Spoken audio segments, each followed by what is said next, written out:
गंगू और तेनालीराम की कहानी। गंगू और तेनालीराम की कहानी।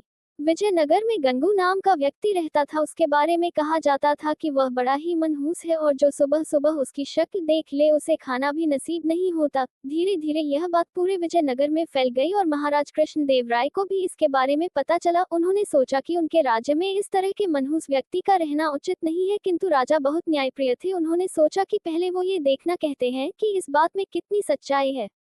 राजा ने अपने सेनापति को आदेश दिया कि गंगू को उनके सामने लाया जाए। सैनिकों ने गंगू को महाराज कृष्णदेव राय के समक्ष पेश किया।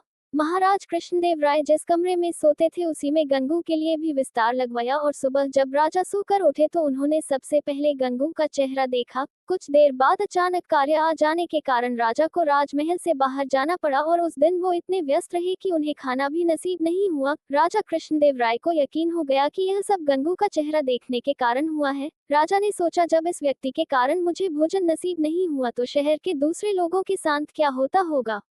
गुस्से में राजा कृष्णदेव राय ने गंगू को फांसी पर टांगने का आदेश दिया। ये बात पूरे राज्य में फैल गई कि कल गंगू को फांसी दी जाएगी। जब ये बात तेनालीराम को पता चली तो वे सारा माजरा समझ गए और तत्काल गंगू के पास पहुंचे। तेनालीराम को देखकर गंगू रोने लगा और तेनालीराम को पूरी बात बतलाई। तेनालीराम ने गंगू को सांत्वना देते हुए उसके कहा कि जैसा वो कहे गंगू को वैसा ही करना होगा। गंगू भी तेनालीराम की बात समझ गया। दूसरे दिन जब गंगू को फांसी दी जानी थी तभी गंगू से उसकी अंतिम इच्छा पूछी गई। गंगू बोला, मुझे महाराज से मिलकर कुछ बतलाना है, यही मेरी अंतिम इच्छा है। सैनिकों ने महाराज कृष्णदेव राय से गंगू की अंतिम इच्छा बतलाई। महाराज कृष्णदेव राय गंगू की अंतिम इच्छा पूर्ति के लिए उसके पास गए और बोले, बतलाओ गंगू, तुम्हें क्या बतलाना है। गंगू बोला, महाराज, इस राज्य में एक व्यक्ति मुझसे भी ज्यादा मनहूस है, पहले दंड उसे मिलना चाहिए फिर मुझे।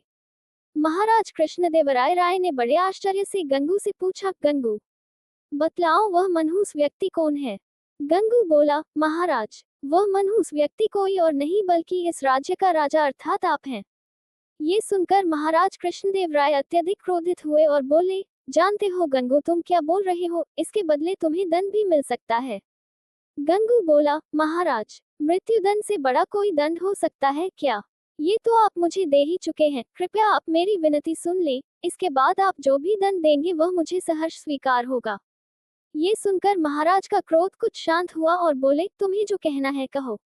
गंगू बोला, महाराज, कल सुबह जब आपने मेरा चेहरा देखा तब आपको दिन भर भोजन नहीं मिला, तब आपने मुझे मनहूस समझकर मृत्युदंड दे दिया। ठीक उसी समय कल सुबह मैंने भी आपका चेहरा देखा था और मुझे फांसी की सजा मिल गई, मतलब आप मुझसे भी ज्यादा मनहूस हुए। महाराज कृष्णदेवराय को पूरी बात समझ आ गई और उन्हें अपने निर्णय पर पछतावा हो रहा था। उन्होंने तत्काल गंगू की फांसी की सजा माफ कर दी। गंगू को अपने पास बुलाकर पूछा, गंगू, यह विचार तुम्हारे मन में किसे आया। गंगू बोला, महाराज, मुझे तेनालीराम ने ये सब करने की सलाह दी थी। महाराज कृष्णदेव राय ने गंगू को बहुत सा धन देकर विदा किया और तेनालीराम को बुलाकर उसका धन्यवाद दिया कि उनके कारण एक निर्दोष की जान बच गई और महाराज के हाथ से एक बहुत बड़ा पाप होने से बच गया।